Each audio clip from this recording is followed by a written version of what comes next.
ছেন কি আপনি? কি আর চাইব? যা চাইব তুমি দিতে পারবে? হ্যাঁ বলুন, কি চাই আপনার? তোর গায়ের তাজা টাটকা রক্ত পান করতে চাই। এই কথাটা বলা মাত্র এক লাফে সে আমার সামনে চলে আসে। রিক্সাওয়ালার চোখ মুখ ফ্যাকাশে হয়ে যায়, মনে হয় যেন বহুদিন কিছু খেতে পায়নি।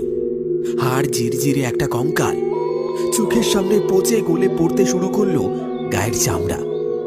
ফ্যাপসা একটা পচা গন্ধে আমার আমার বমি পেল। বুঝতে পারলাম এ কোনো সাধারণ মানুষ নয়, এ নিশ্চয়ই কোনো প্রেত। আয় আমার কাছে আয়, বহুদিন কিছু খাইনি, আজ তোর রক্ত খেয়ে আমার খিদে মিটবে।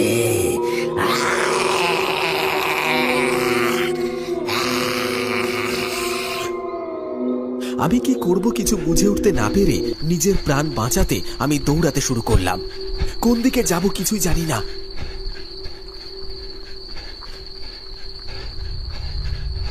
পালাচ্ছিস কেন? দাঁড়া দাঁড়া বলছি।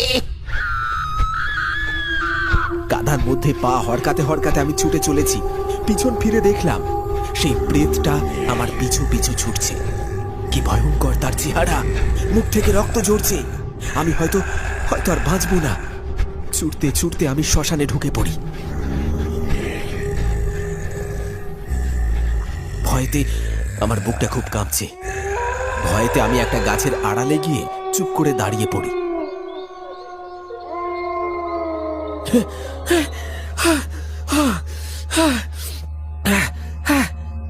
ছুটতে ছুটতে আমি একেবারে ক্লান্ত, ভেতরটা আমার শুকিয়ে গেছে ভয়ে।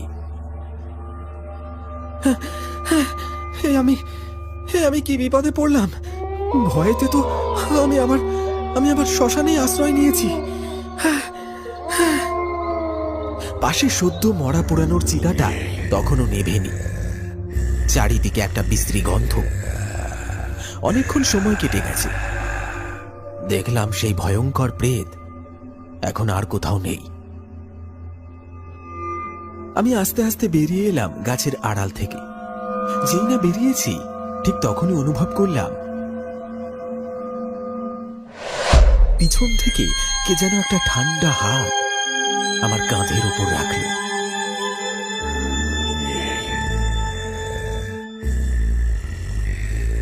কি ভেবেছিলে আমার থেকে লুকিয়ে বাঁচতে পারবে?